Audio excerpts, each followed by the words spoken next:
Perrine Brianon is a stargazer. Dr. Selar replaces Dr. Pulaski, and Data is as healthy as a regalian ox.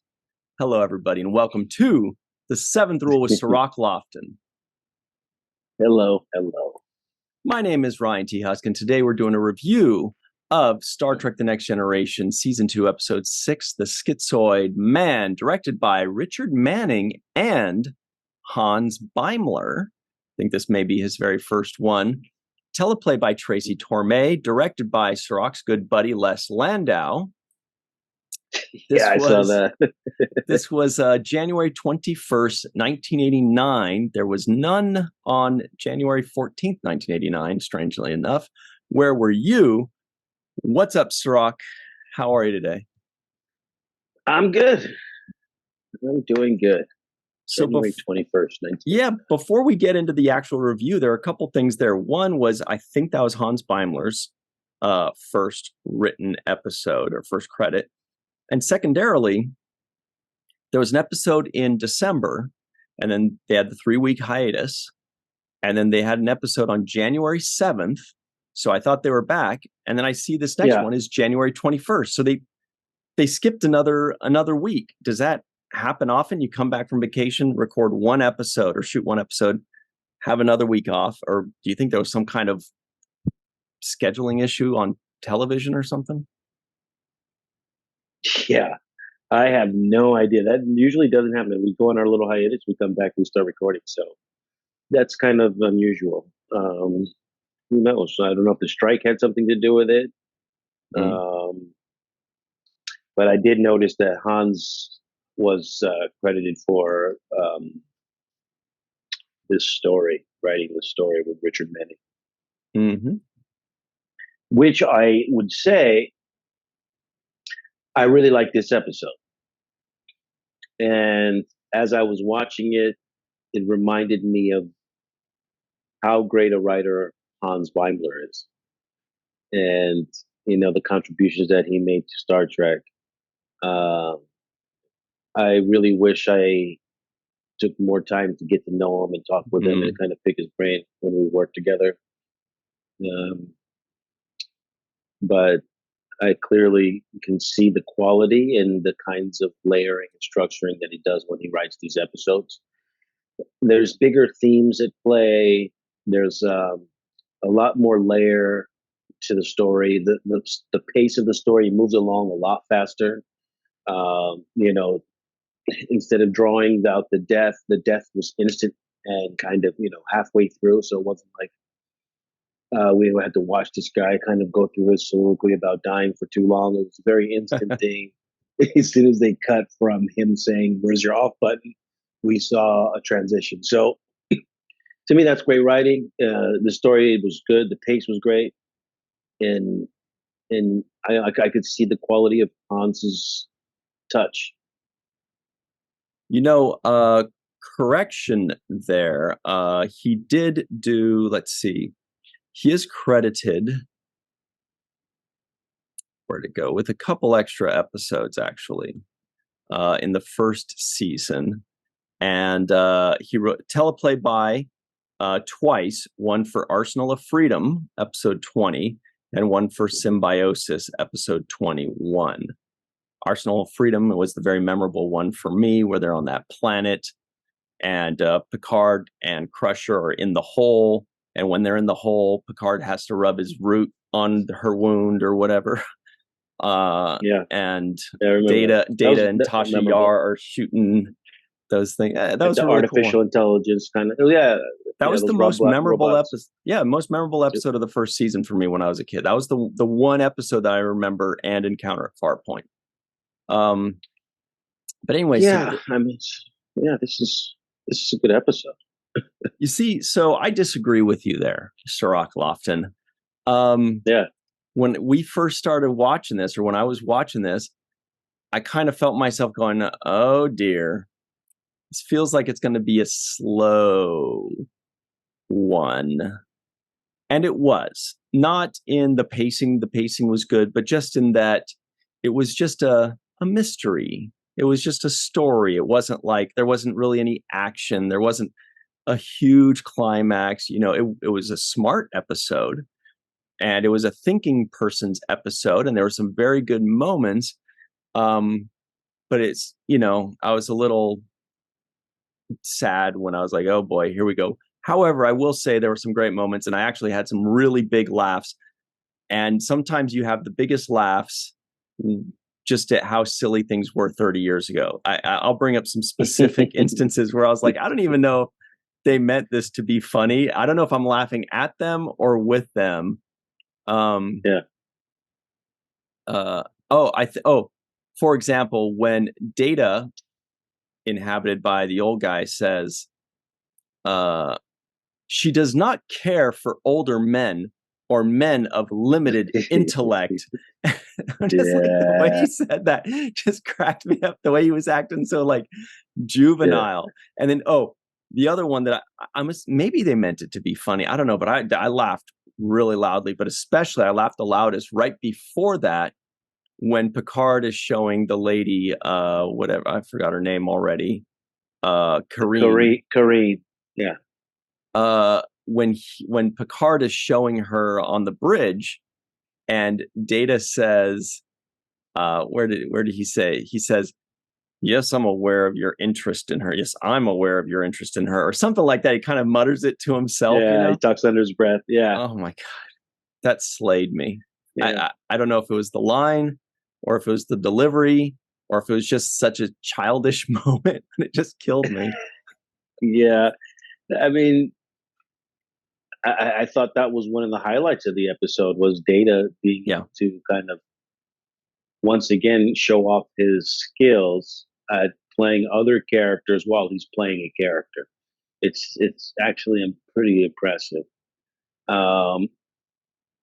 especially in the way he had the same kind of machismo and bravado that the other guy had. He really honed into that kind of arrogance and intellectual superiority that he would wield his words with. So I enjoyed that. I also enjoyed like just a lot of little things. The fact that there was a 10 forward appearance in this episode.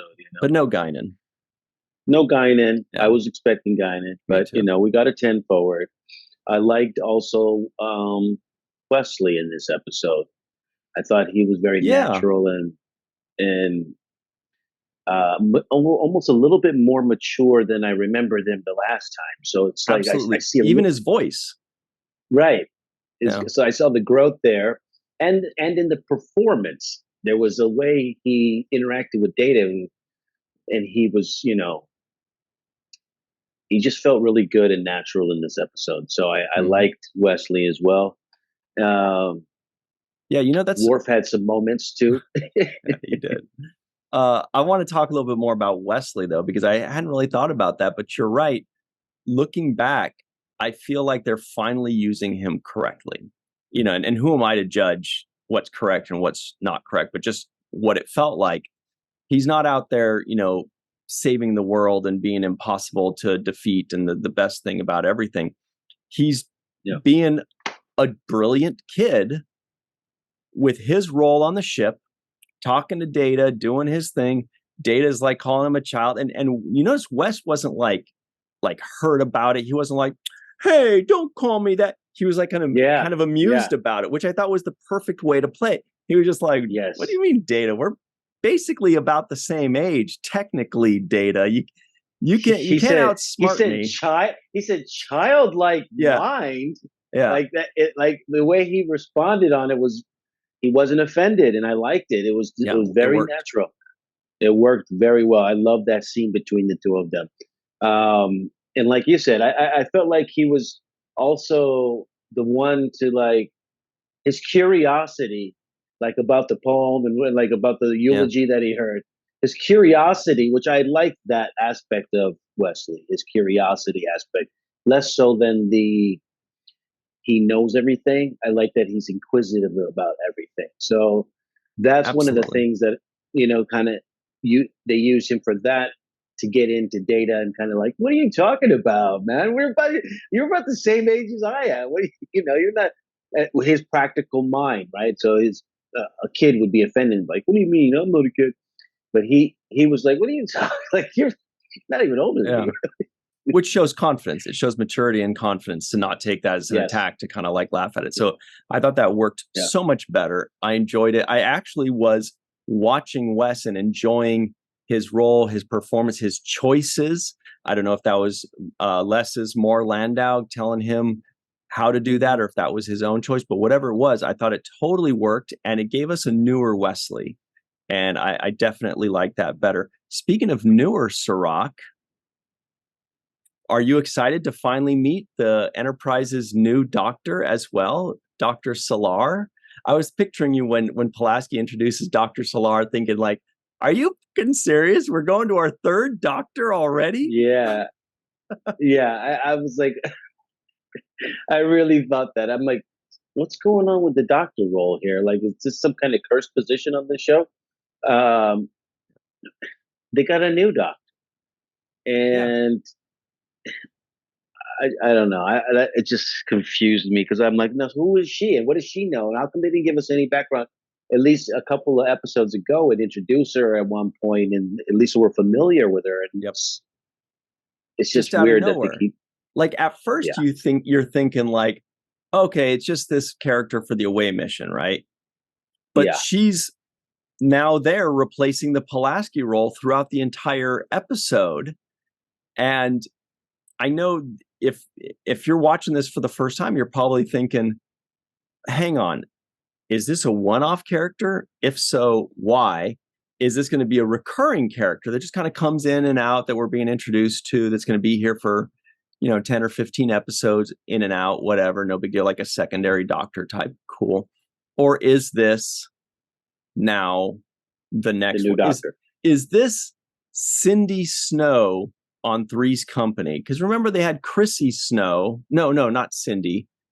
Terry, because they had Chrissy Snow on Three's Company, Suzanne Summers, for a few years, and then they replaced her for like a few episodes, like 5 to 12 episodes, with her cousin Cindy Snow, played by Priscilla Barnes. And then they had Terry replace her. No, Terry's Priscilla Barnes. I can't keep up. Anyway, yeah, Terry's. So anyway, the point is they had one for 2 or 3 years. Then they had like a middle one for a few episodes. And then they had a third one that just took over for the rest of the show. And so now you're wondering, if this is your first time, is that this kind of situation where you had the one, then you had another one, the Pulaski, for just a few episodes till they found somebody. And now we've got Susie Plaxon playing Dr. Selar. I don't know. Which one do you think it is, Sirach? I think it's more reflective of the chauvinism in Hollywood at the time, which still exists. But the idea is, the executives somewhere up top say, hey, we need more hot girls on this episode or in this show. And, or they'll say something crude like, that Dr. Pulaski's too old. We need some younger girl. And that's what I really think is going on behind the scenes, why they keep moving these pieces around. And I think it's an example of the chauvinism in the business at the time, which How is long? actually apparent in the dialogue Yeah, in the script. in many of the scripts, including this one.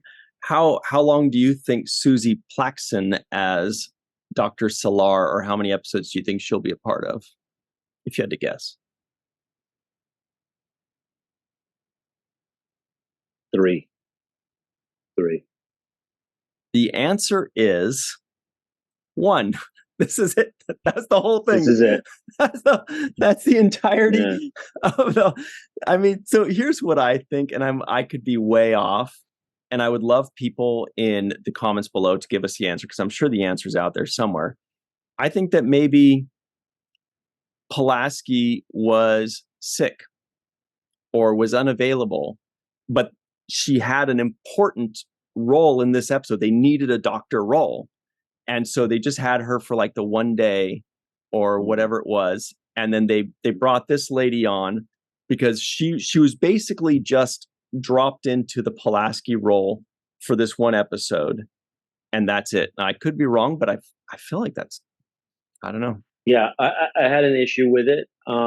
First of all, here's the problem I had with it. The captain's log, or the opening scene, is Dr. Pulaski's voice. Right. It's her log talking about Ira Graves. So clearly, this story is being set up by her. And so it sounds as if there's a personal history, knowledge, relationship, something there between them. What I think is occurring is the way the character was written. This other doctor, Dr. Graves, he was infatuated with this woman that he has. He's an older man in love with a younger woman. And if Dr. Pulaski comes, who is more of a mature, older woman than the woman that he's lusting after, then the storyline doesn't work the same as this younger woman who's a doctor, that he can say, "Oh, you're attractive. A woman is a woman. Women aren't people; they're women," and do all of this That kind of. what the heck did that even Yeah, mean? Like, women are people; they're women, and I was like, that's not the flex you think it is, dude.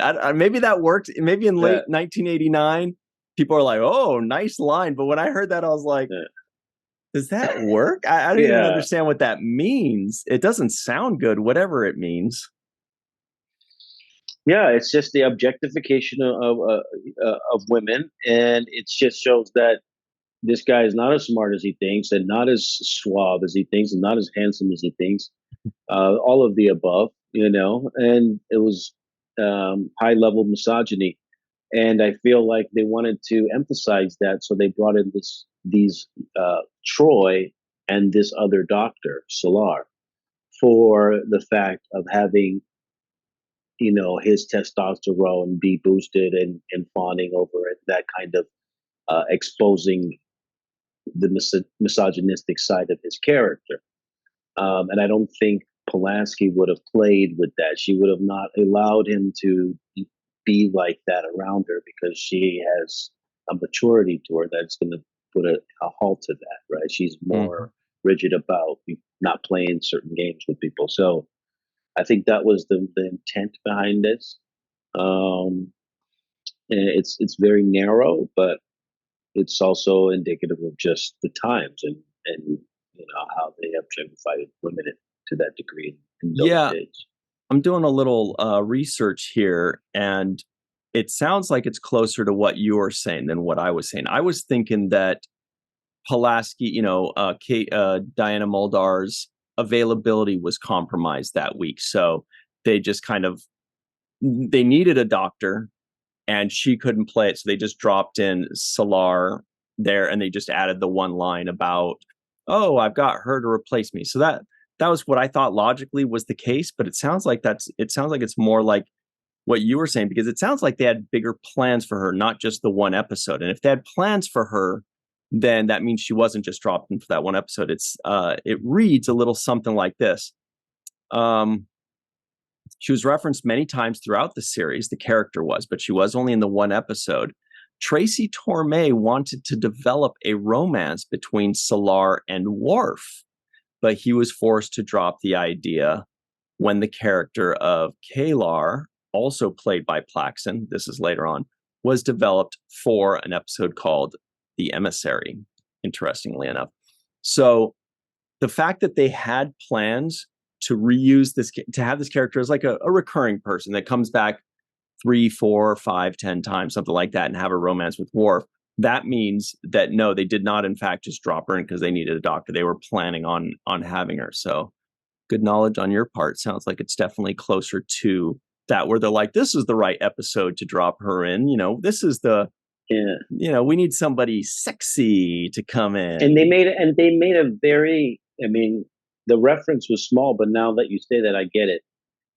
When Dr. Graves sees Worf, he makes a compare, or no, I think his assistant makes a comparison to a Romulan, right?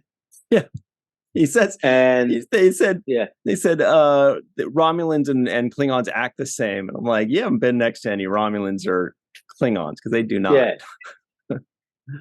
basically that's what he was saying. So here they are standing in the shot behind you, Mhm. a Romulan and a Klingon. Worf is getting compared Vulcan. to a Romulan. I She's mean, a a, Vulcan. yeah, Oh, she's a Vulcan. Okay, so which are very yeah, similar to Romulans, right? right. They looked exactly the Uh, same. We just know that she's a Vulcan because there's no Romulans in Starfleet. But Romulans and Klingons are nothing alike, just like right. Vulcans and Klingons are nothing alike. It's a stupid thing to say. It is. It is. But I did like Worf's line after that when he says, "I have to stand here and be insulted," and it was just Mhm. like I liked it because it was somebody standing up for themselves, like you know, calling out the insult, and instead of just not saying anything and letting it slide. I felt that was a good moment where he stood up for himself. Yeah, and Worf also had good moments without saying a line, which was, for example, when Data was talking with Kareen, and there he's just kind of like whispering in and at 10 forward, and Worf just walks in, and that was enough for Data to be aware of potential dangers, and like, okay, the cops are here. Basically what Mm-hmm. he was doing was putting his hands at 10 and 2 when a cop was driving by. You know what I'm saying? Like checking his seatbelt. He just kind of, Mm-hmm. so Yeah, Worf just yeah, kind of coming in and being Worf.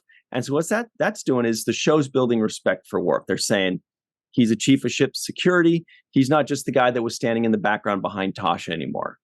When he shows up, you better be aware that he's the guy you need to be afraid of. So it's nice to see him getting a little bit more respect as a character, I thought. yeah. I also, I pay attention to the away teams now ever since you brought it up. So Yeah, every I time love there's that. an away team, I realize, okay, there's a reason why they call these whoever group of three or four together. There's a sort of skill set that they want each one of them to use, or there's a Mm-hmm. way they're going to advance the story because of who they are. And so I always pay attention to those away teams. And this away team was Worf, Data, Troy, and this new Lieutenant Selar. Mm-hmm.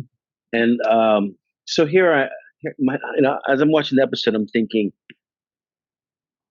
what is Troy's skill good for if it doesn't happen before the fact?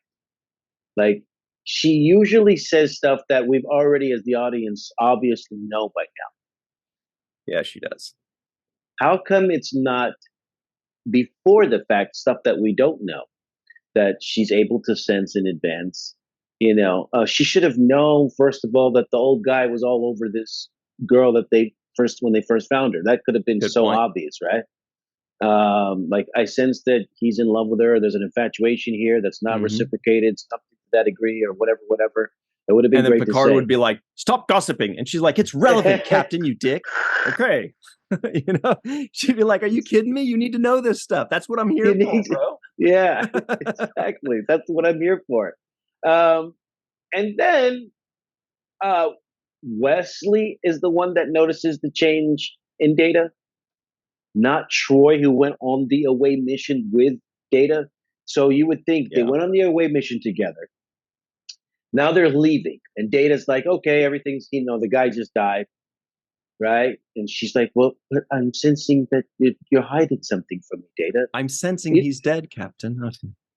Thanks, Troy. The guy that's being shipped out in space. the guy, as we zip him up in the body. Yeah, Hey, you no, know what? yeah. So Hang on. too We've much. got to take our break real quick, but I think we both have more thoughts to share on this Troy situation. I know I do.